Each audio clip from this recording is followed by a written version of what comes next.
Chegamos à oitava aula do estudo aprofundado do livro do Apocalipse. Agora vamos entrar no capítulo 2 e hoje vamos abordar das 7 cartas escritas às 7 igrejas da Ásia, a primeira carta que foi endereçada a Éfeso. A cidade de Éfeso foi uma cidade muito próspera.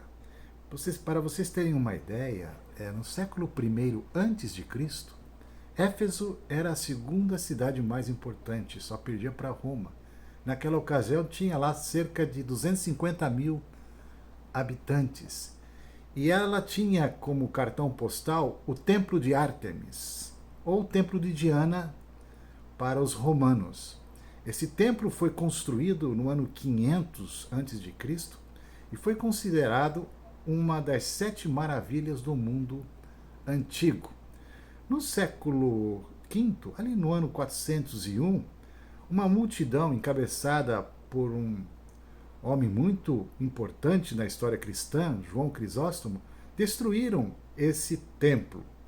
Constantino, o imperador, posteriormente, restaurou a cidade de Éfeso em vários pontos, inclusive este templo.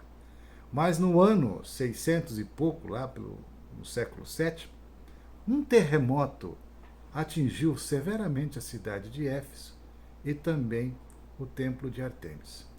Fato é que a cidade de Éfeso, já na era cristã, ela era a quinta cidade mais importante de todo o império. Tinha lá entre 400 mil e 500 mil habitantes.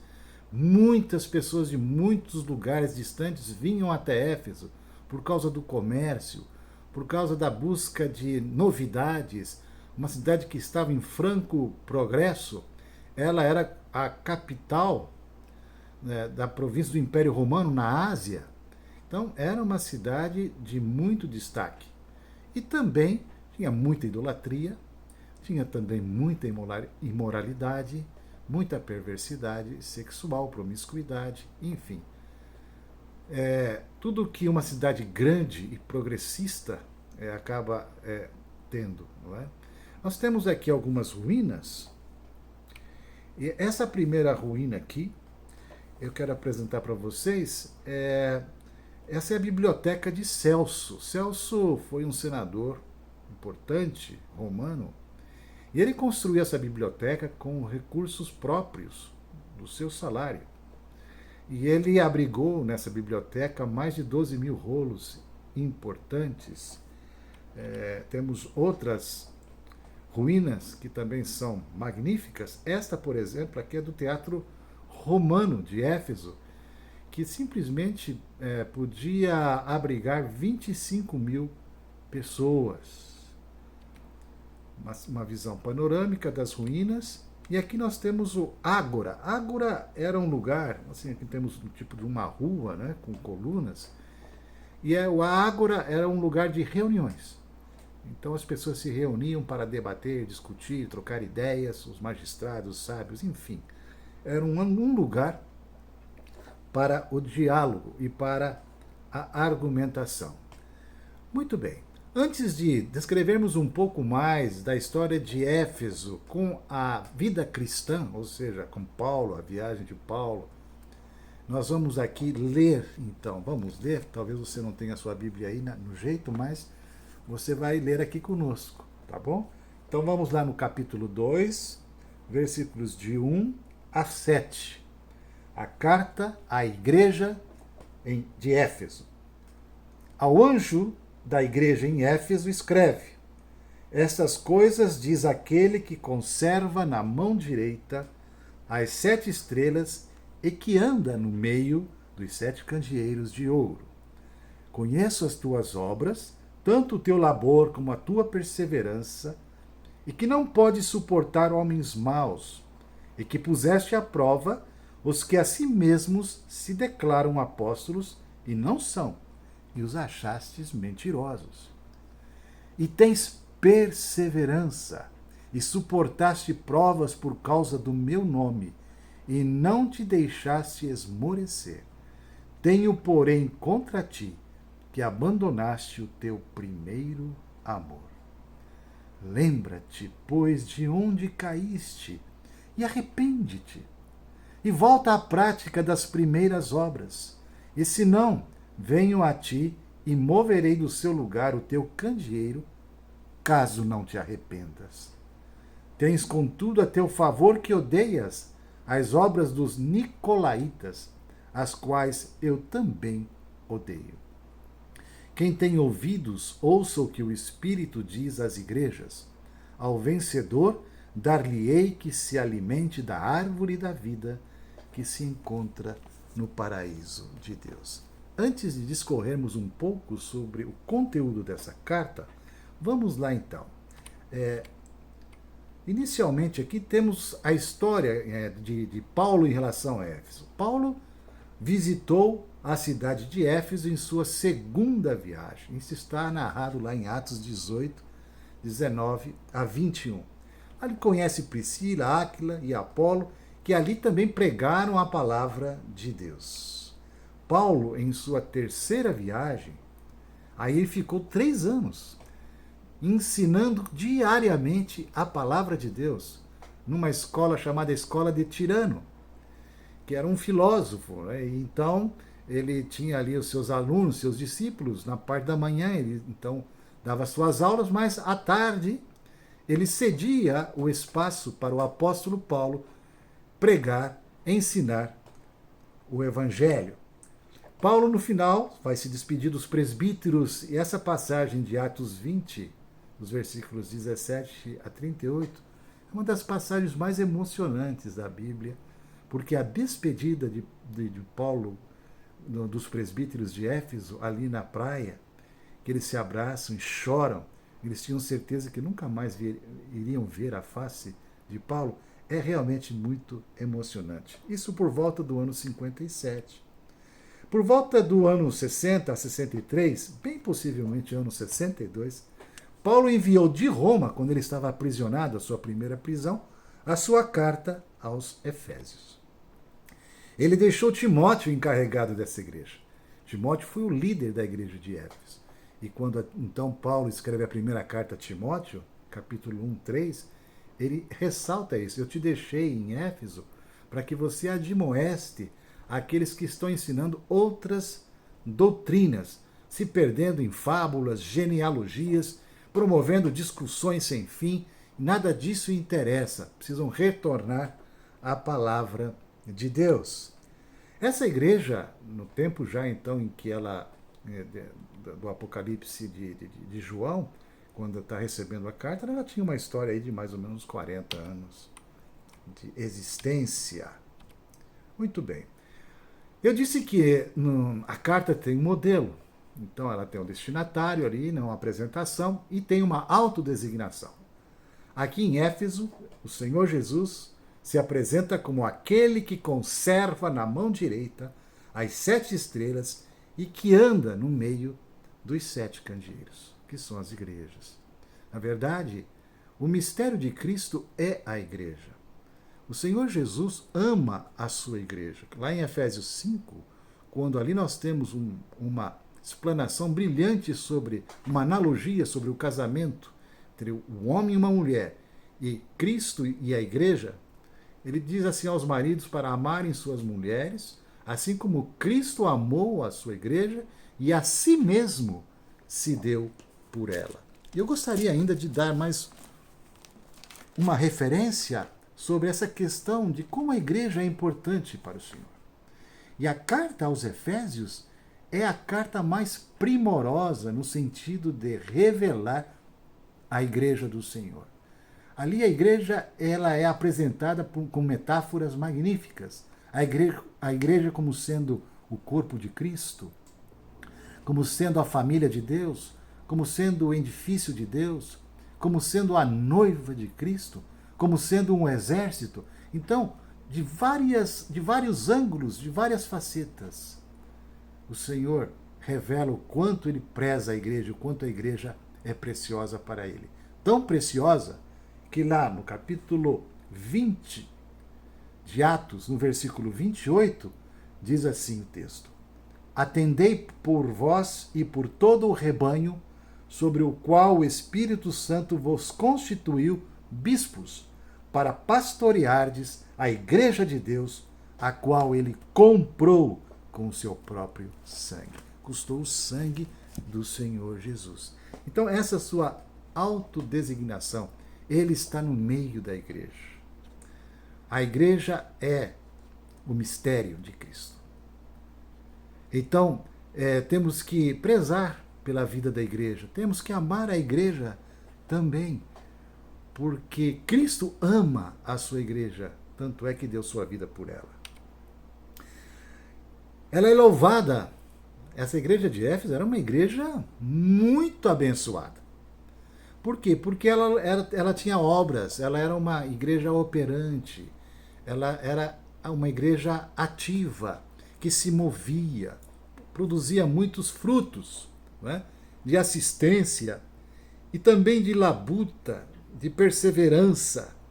Ela suportava provas, tinha uma resiliência bem importante e era muito perseverante. Aqui por 2 vezes nesta carta, Jesus menciona a palavra perseverança relacionada a ela. E tanto é também que ela é apegada à palavra de Deus.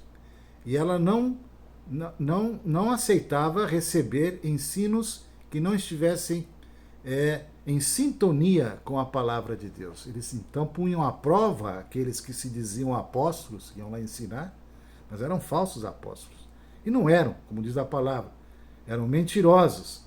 E essa igreja tinha a facilidade de discernir quando um ensino, por mais belo que fosse, mas ainda era um ensino falso. E então essa igreja não tolerava heresias. Tem uma acusação séria contra essa igreja que o Senhor faz. Tenho, porém, contra ti, que abandonaste o teu primeiro amor. Olha, aqui nós temos uma coisa muito importante. É muito importante termos o zelo da palavra.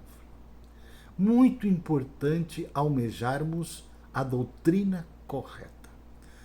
A sã doutrina.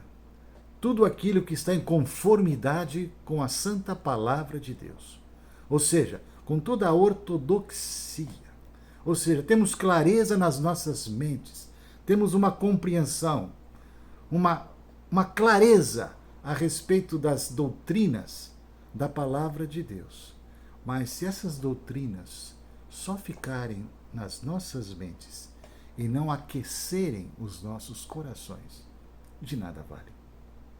É importante que toda a riqueza da palavra, do conhecimento, do entendimento, da revelação que recebemos, ela tenha uma aplicação na nossa vida, produza transformação, produza um coração que arde de amor pelo Senhor, pela obra do Senhor, pela causa do Senhor e tudo mais. Essa igreja, ela abandonou o primeiro amor.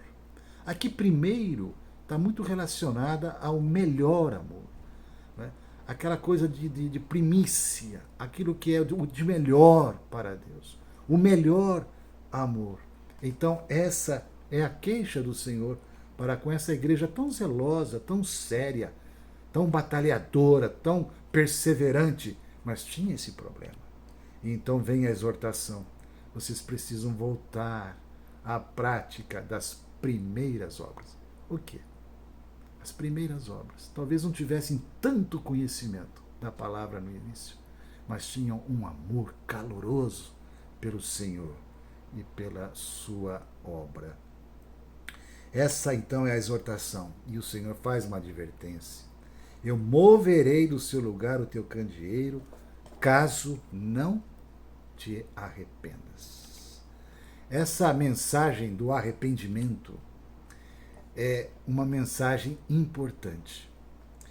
A verdade, das 7 igrejas, as 7 cartas que foram enviadas a essas igrejas, somente 2 não receberam essa admoestação com respeito ao arrependimento. As outras, todas receberam. Já vimos aqui na igreja de Éfeso.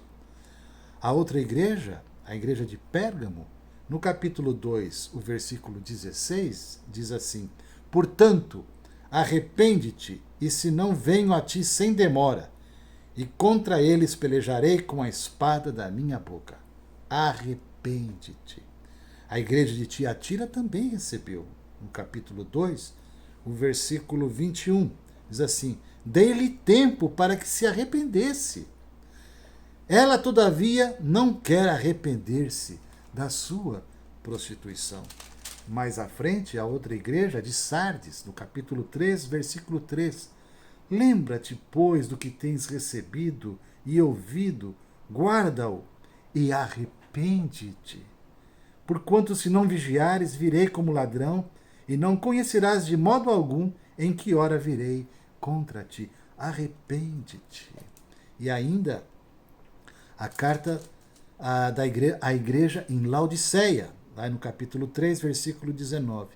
Eu repreendo e disciplino a quantos amo. Sê, pois, zeloso e arrependimento. Essa mensagem ela é muito, muito significativa e importante. Todo cristão que ama a Deus e que teme o Senhor sempre está considerando essa questão de reconhecer pecado, de reconhecer o esfriamento do coração, de buscar em Deus, então, súplica por misericórdia e buscar e encontrar em Deus lugar para um genuíno arrependimento. E a nossa vida, a história da nossa vida com Deus tem que ser uma história de arrependimento, às vezes quase que diariamente. Não é? Então que Deus possa falar muito ao nosso coração com respeito a esse assunto do arrependimento. É a grande mensagem do reino de Deus. João Batista, quando veio, era o precursor do Senhor Jesus, o Messias. A mensagem dele era essa: arrependei-vos. Arrependei-vos. E que Deus possa estar trabalhando isso na nossa vida. E ainda agora tem um louvor, né? Um louvor para essa igreja. Mais um. O Senhor volta o seu louvor dizendo: tens contudo a teu favor que odeias as obras dos nicolaítas, as quais eu também odeio. O que são os nicolaítas? Há muitas versões, tá? Uma delas, talvez os estudiosos concordam mais com essa ideia, que houve um herege chamado Nicolau de Antioquia, que estava promovendo uma grande heresia ligada ao gnosticismo, e ele promovia orgias, festas com perversão sexual e comidas sacrificadas a ídolos, enfim, toda uma imoralidade, porque a matéria não importa, podemos fazer tudo, o corpo não tem importância nenhuma. E então, esse tipo de doutrina levava a um desvio terrível. E então, os nicolaítas são os que se inclinam para esse tipo de ensino.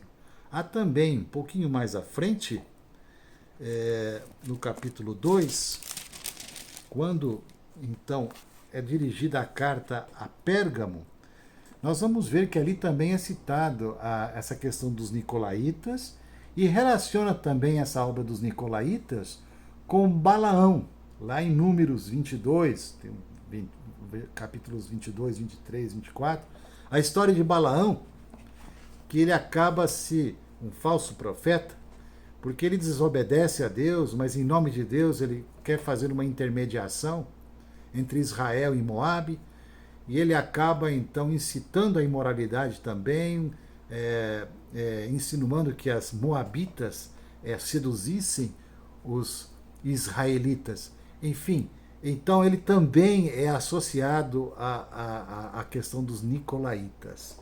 Ok? Mas depois falaremos mais sobre isso. Quem tem ouvidos, ouça o que o Espírito diz às igrejas.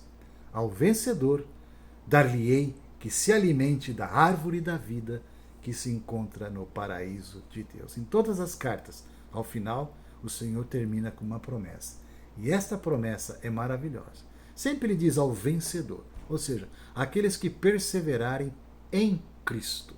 Né? Aqui então ele diz: dar-lhe-ei que se alimente da árvore da vida. A árvore da vida, na verdade, é uma figura do próprio Senhor Jesus. Quem de mim se alimenta, disse o Senhor Jesus no Evangelho, por mim viverá. Essa árvore da vida, ela está lá no Jardim do Éden. Ela é mencionada aqui no livro do Apocalipse também.